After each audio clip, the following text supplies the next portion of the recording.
talking to our clients, we'll have, newer clients who think they're running a great company and they'll come in and see, maybe we aren't as good as we think. And then on the other end of the spectrum, you have some clients where, they think the world's ending, everything is terrible. And then they look at it and it's like, oh, maybe things aren't that bad.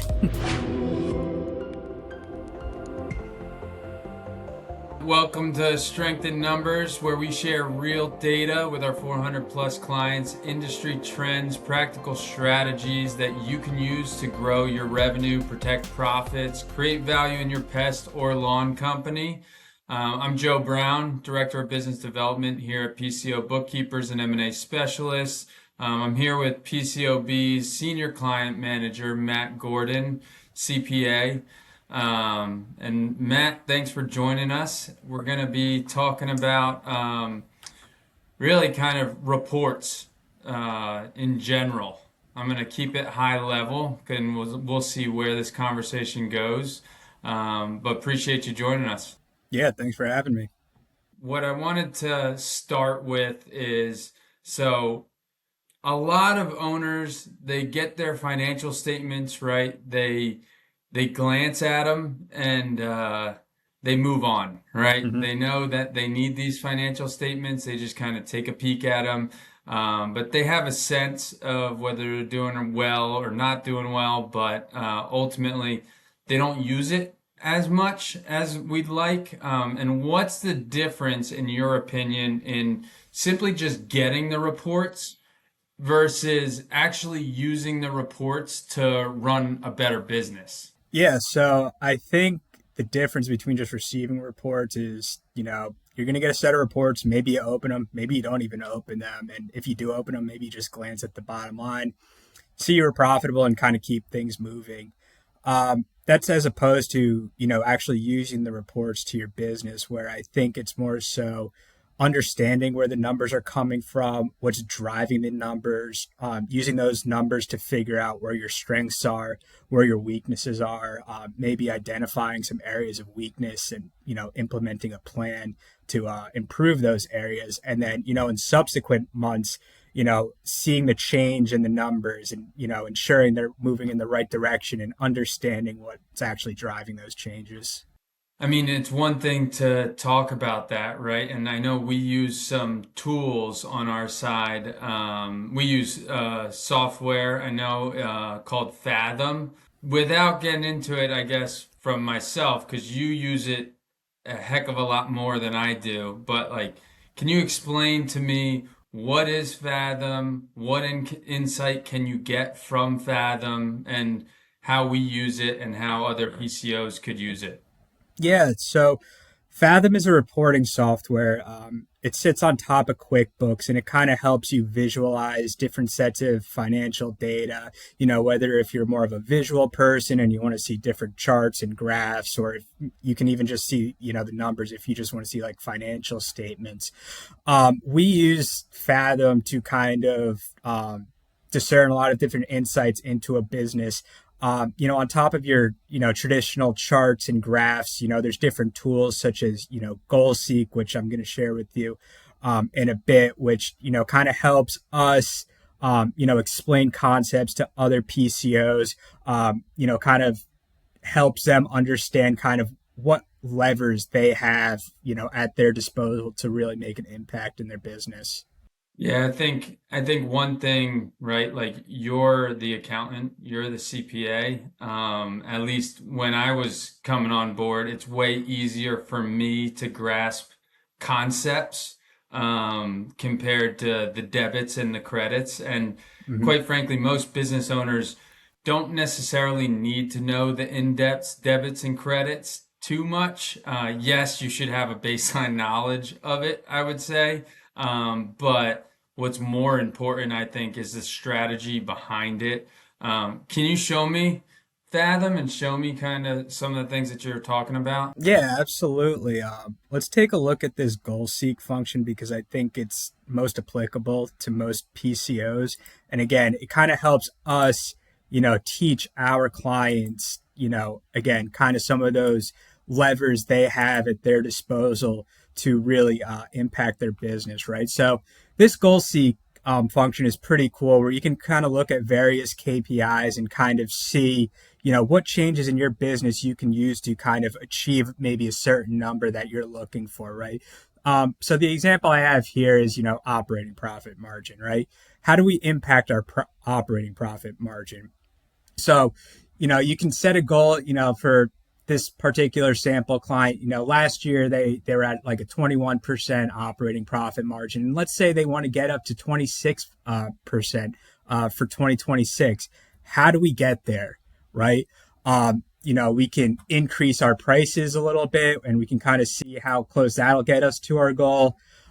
Maybe we do a combination of things of, we'll increase our price and maybe we'll decrease some of our, overhead expenses, and we can kind of see where that leads us, right? So it's pretty cool where you can kind of play around, again, with the different options a business owner might have at their disposal to kind of move some of these numbers. I guess I'm looking at this, right, and it really seems like a planning type of tool that you can use. And I could see myself playing around with this for a long time.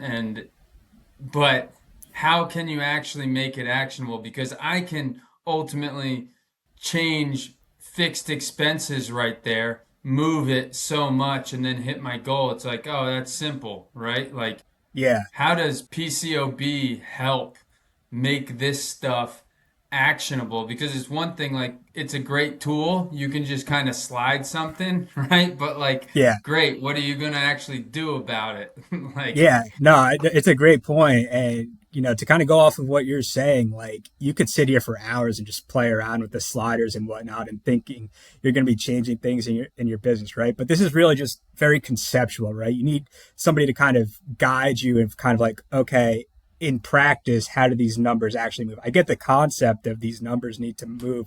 So with our clients, at least, we'll kind of go through some of these areas, kind of get an idea of what they're willing and not willing to do. Maybe they haven't done a price increase in a few years. So that's a good start. We can increase prices. We'll go through kind of, different strategies of doing that. Maybe we're going to look at a certain cohort of customers. Maybe we'll do a fixed price increase across the board, maybe something a little bit more targeted. Maybe, in addition to increasing prices, we're really going to, invest a little bit more in selling and advertising, right? And, we'll reach our goals not just by price increases, but also increasing, the volume of work we're doing, right? By volume, I mean kind of like increasing our customer account, right? Maybe we take a look at, your overhead and, there's some areas we can kind of cut back there. We can kind of guide our clients through, any kind of leakages there. But, sometimes, not every client is the same, right? Maybe they're already running this thing really lean and there's not too much they can really cut back on, right? So, okay, we can't really cut any more expenses. Maybe we'll focus more on, price increases, selling and advertising, that type of stuff. every customer, even that I meet with or potential customer, I mean, you're right. It's different company to company every single time. So like this tool is great for an ego boost almost. Oh, it's simple. My numbers are not great right now. I just need to do this. It's like, all right, how? And that's ultimately where our monthly meetings come in, meeting with clients, helping them. This works, this we've seen work, this we've seen work, or that we've seen work. Which one is the best one to implement? And then you can ultimately show them the financial impact that that'll have. But then more importantly, I think, is monitoring that over time, making sure that whatever you're implementing is working, right? So like this is just a lever, right? Is there any other tools when it comes to Fathom that you can think of?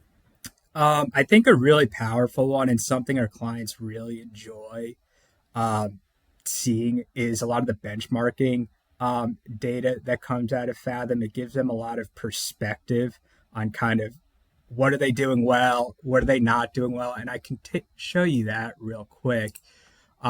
So being a PCO client, you would have access to this. We actually produce a quarterly benchmarking report, but all this data is actually at their disposal if they want to take a look at it. But you can actually kind of see, how you stack up against a pretty large data set of your peers. So it's always kind of funny talking to our clients. We'll have, newer clients who think they're running a great company and they'll come in and see, maybe we aren't as good as we think. And then on the other end of the spectrum, you have some clients where, they think the world's ending, everything is terrible. And then they look at it and it's like, oh, maybe things aren't that bad. What's one thing that a pest or lawn owner could do differently when it comes to their financial information that they might not be doing now? Yeah, so I would say one, look at it on somewhat of a consistent basis. I would say at a bare minimum monthly. And then two, kind of just to tie it back to one of the first things I was talking about, identify those areas where you're strong, where you're weak, and put a plan together. And if you don't know where you're strong or weak in, or you're not understanding where these numbers are coming from, you should be seeking out somebody that can interpret those numbers for you. Because if you don't even know what you're looking at, how you can't really take any action on them. You're kind of just guessing at that point. Yeah, you're flying by the seat of your pants, they say. Mm-hmm. Yeah. But the last thing, Matt, that I wanted to talk to you about and ask, because Fathom, like what you just showed, it's all related to the P&L. And from my experience, speaking with a lot of pest and lawn care owners, is like if they're a little financial savvy, they tend to be financial savvy on the P&L. How does the P&L tie into the balance sheet, and why is the balance sheet important for a PCO to know and understand? I would actually take it a step further and say it's extremely important to understand how your P&L and your balance sheet impact your cash flow, right? Cash is king, right? You need that to run your business. I would say one of the most common questions I get is like, hey, Matt, like you said, I made like $100,000 last year. Like, why did my bank account increase $100,000, right? And that's where kind of understanding the balance sheet comes in, and understanding, there's other areas where cash is leaving the business or maybe even coming into the business that aren't necessarily reflected just looking at your P&L. Like what? So maybe the owner wants to take a distribution, right? That's something that typically would not be reflected on your P&L, but it decreases cash, right? All of our clients are on an accrual basis for revenue, right? So the revenue we record isn't necessarily what is is the cash that comes through the door, right? That's going to be looking at the change in your receivables, right? Are you actually collecting everything you invoice? Your receivables sit on your balance sheet and it impacts your cash flow. And you kind of need to look at both the P&L and the balance sheet to get the full picture. If you only look at one or the other, you're missing the whole picture of, your entire cash position. If I'm a PCO and I'm listening to this or I'm watching this and I want to see how my accounts receivable is, like what would you check on accounts receivable to see what that is, and how would you go about looking at accounts receivable? Like what's an exercise a PCO can do, pulling their P&L and balance sheet, etc., or whatever, to just make sure everything's rock solid? I would say the very first thing I do when I look at somebody's receivables, especially for new clients, it's a very common issue that we kind of help them identify, is I take a look at their AR aging. I take a look to see kind of how much of their receivables are, 60, 90 days outstanding, right? Because that's all cash that's owed to you, but you can't really utilize it in your business until your customers actually pay you. Like that's a very easy source of cash right there for our clients, if those balances are high, which they typically are for new clients, because oftentimes they don't even realize it. What is the numbers that you're looking at for there? Like if the PCO does look at their AR aging report, right? Like, okay, great. I'm looking at it. What am I looking for? So we like to see 7% of your receivables at 90 days or less outstanding. And then I would also say, kind of just to add on to this, if you look at your balance sheet, especially if you're not a PCO client, you might not even see receivables on your balance sheet, right? That's a really big thing we do for our clients is we track your receivables. We kind of tie out your AR, whether it's, in a field route or a pest pack, that number at the end of the month showing in your financials, that's actually what was owed to you at the end of the month. And we can feel confident about that number in terms of tracking that, whether through Fathom or just, looking at your balance sheet. Got it. So what I'm hearing from you is like the big thing with the balance sheet, one, distributions, cash flow, and the overall cash position, but two, that accounts receivable, making sure one, that the accounts receivable is on there, and then two, taking it a step further and then looking at that accounts receivable aging as well. Yeah. I would say if you're not a PCO client, if you do have accounts receivable on your balance sheet, compare that to what your CRM is telling you at the end of the month, and see if those numbers are even close to each other, right? You need to make sure the date, though, in that scenario, you need to make sure the date is the same, though, right? So, like, because the balance sheet is at a point in time, right? So, Yep. as of balance sheet as of June 30th, that needs to align with the as of date in the CRM, and that needs to match, right? That's what, That's exactly right. All your balance sheet is, it's just a snapshot of what happened to be there at the end. and if it's not, what does that mean? If it's not the same. It means, when looking at the receivables on your balance sheet, like, can you really rely on that number? If you start seeing it increase on your balance sheet every single month, that might be some cause for concern. But if you check your CRM and you see, your receivables are perfectly normal, like, what's causing that difference, right? You're using these financials to run your business. If you can't rely on that receivables number, then, what else might be wrong? Matt, I appreciate the time. Thanks for joining us in Strength in Numbers. If you need on-time financials, industry benchmarks, and CFO level guidance in your pest and lawn business, that's what that's what we do every day for our clients. So get in touch with us through our website, PCOBookkeepers.com. You can shoot me over an email or a message on LinkedIn, whatever. Thanks for watching, and we'll see you next time in Strength in Numbers.